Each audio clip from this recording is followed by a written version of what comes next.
خبر شامل کرتے ہیں بہاول نگر سے، جہاں رکن قومی اسمبلی اور سربراہ مسلم لیگ ضیاء جناب اعجاز الحق نے اہلیان بہاول نگر بالخصوص کارکنان مسلم لیگ ضیاء کے نام ایک خصوصی پیغام جاری کیا ہے۔ یہ پیغام 14 اگست کو منعقد ہونے والی آل پارٹیز استحکام پاکستان گرینڈ کانفرنس کے حوالے سے ہے، جو سٹی چوک بہاول نگر میں نماز مغرب کے بعد منعقد ہوگی۔ یکجہتی کا نام ہے، جو کہ پاکستان کی آزادی کے دن تمام پاکستان کے عوام مناتے ہیں، اور مرکزی مسلم لیگ جو ہے اس نے ہمیشہ استحکام پاکستان اور دفاع پاکستان کے لیے کام کیا ہے، اور مجھے بڑی خوشی ہے تمام پاکستان مسلم لیگ ضیاء الحق شہید کے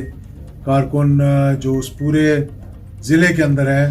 ان تمام سے میں اپیل کروں گا کہ وہ جا کر اٹینڈ کریں۔ اور ایک بات جس کا ذکر کرنا میں ضروری سمجھتا ہوں وہ یہ کہ زیادہ تر لوگوں کو نہیں پتہ کہ استحکام پاکستان کی بنیاد جو ہے، اس دن کی بنیاد، یعنی کہ اس کو صحیح قومی سطح پہ منانے کے لیے ایک نئے جوش اور ولولے کے ساتھ کیسے شروع ہوئی تھی۔ یہ جنرل ضیاء الحق شہید نے اس کو شروع کیا،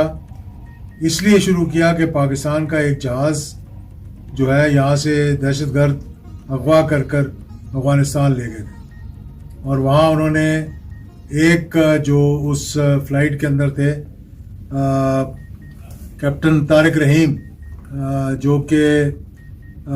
اس وقت میرے خیال میں ایران میں ان کی تعیناتی تھی، وہ فارن آفس میں کام کرتے تھے، ان کو شہید کیا اور ان کی باڈی جو ہے وہ اس کو نیچے ٹارمک پہ پھینکا، اور اس کے بعد پھر یہ فیصلہ ہوا کہ کچھ دہشت گرد جو جیلوں میں بند تھے، جن کے لیے ڈیمانڈ کیا گیا کہ ان کو چھوڑا جائے، ان کو چھوڑا گیا، اور قوم کے اندر ایک بڑی مایوسی تھی۔ جہاز اغوا ہوا، دہشت گرد چھوٹ گئے، جنہوں نے بہت بڑے یہاں پر دہشت گردی کی کارروائیاں کی ہوئی تھی پاکستان کے اندر۔ تو پھر یہ فیصلہ ہوا کہ اس مایوسی سے نکلنے کے لیے اور استحکام کی طرف جانے کے لیے 14 اگست آگے آنے والا تھا، اس 14 اگست کو اس طریقے سے منایا جائے کہ قوم ساری ایک نئے جوش اور جذبے اور ایک ولولے کے ساتھ اکٹھی ہو۔ اور وہ دن تھا جب کہ پاکستان کی ہر گلی کوچے میں پاکستان کے جھنڈے بکنے شروع ہو گئے، لوگ موٹر سائیکلوں پہ لگائے، گاڑیوں پہ لگائے،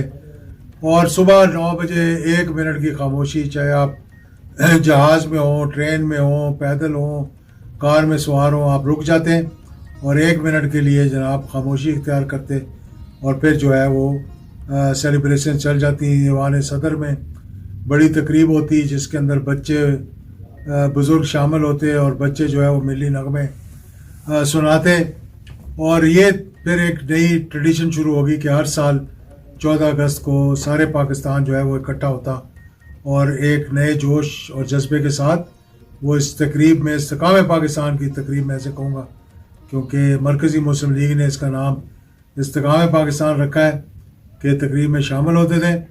اور امید ہے کہ ہماری جو آنے والی نسلیں ہیں وہ بھی اس قربانی کو یاد کریں گی جس سے یہ پاکستان بنا، اس نظریے کو یاد رکھیں گی جس نظریے پہ یہ پاکستان بنا، اور مرکزی مسلم لیگ سے بہتر کوئی جماعت نہیں ہو سکتی جو دفاع پاکستان، نظریے پاکستان کا پیغام جو ہے وہ عوام تک پہنچائے۔ بہت شکریہ۔